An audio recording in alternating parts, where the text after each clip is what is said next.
My name is Jason Haag, and this is my blacktail fail. Late season blacktail hunting, day before Thanksgiving, kind of nasty weather, November, Oregon. Was out in an area that I'd hunted a lot and never really had any success out there, but always knew that there was deer out there, so I figured, I'd kill a little time before Thanksgiving, and went out and stood there all morning and didn't see anything, and it started to rain, so I figured, I'll just kind of make a big loop back to my pickup, and started down a trail that I'd been down a lot and kind of weaving in and out of blackberries and some blowdown and fir trees and oak, and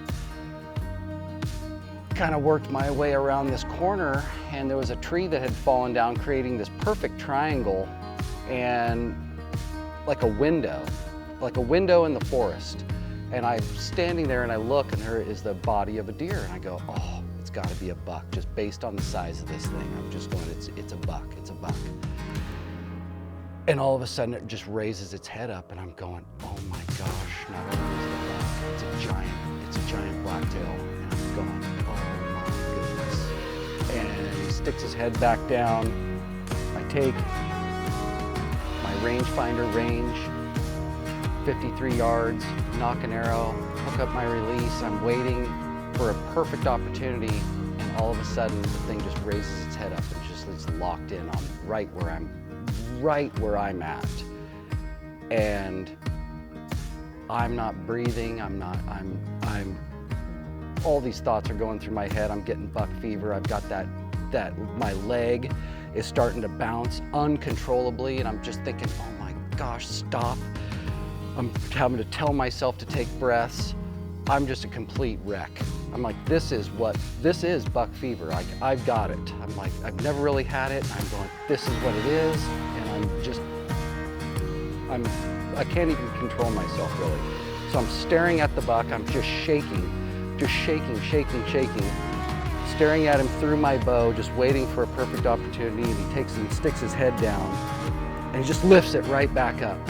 And he's staring right back at me. And I'm going, and now what has just happened has become even worse. Like, I am just violently shaking my leg. And I mean, it is bouncing to the point where I can't even stop it. I mean, it's just this uncontrollable feeling. And I'm just all nervous, and this staring match probably went on for at least 5 minutes, maybe longer. And he sticks his head back down again, and just raises it right back up, and he's waiting to see if I've moved or anything. And I'm just like sitting there as locked in that position as best as I could without shaking. And he's sitting there staring for maybe another 5-10 minutes. He's not flinching at all, and I'm just sitting there not flinching at all. And I'm just waiting for that opportunity. And all of a sudden, he sticks his head back down again, raises it right back up, and I'm locked in on him. He's locked in on me. He turns, because I feel like now he knows that there's something not right. He turns, starts working his way back towards this thick group of trees, and his head goes right behind those trees, and that was my opportunity when I came to full draw.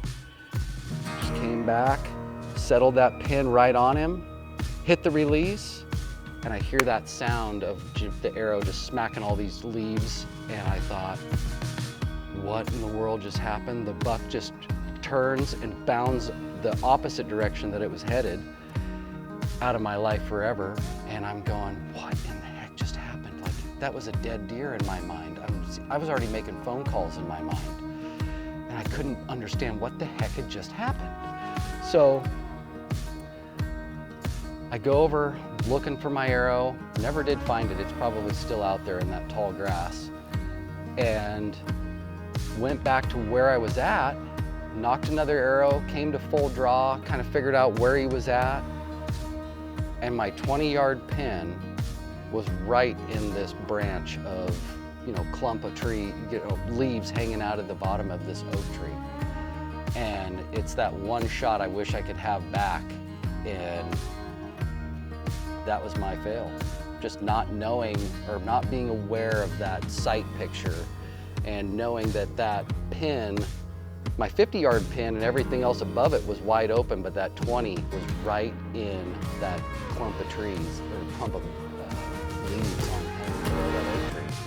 I mean, you could picture it. It's got those like round, like the acorns hanging from it. And I'm just going, oh my gosh, how could I be so foolish not to see that? But in that excitement and that adrenaline that I had going on, it was just like, I just tunnel vision on that 50-yard pin and didn't even notice that 20-yard was obstructed.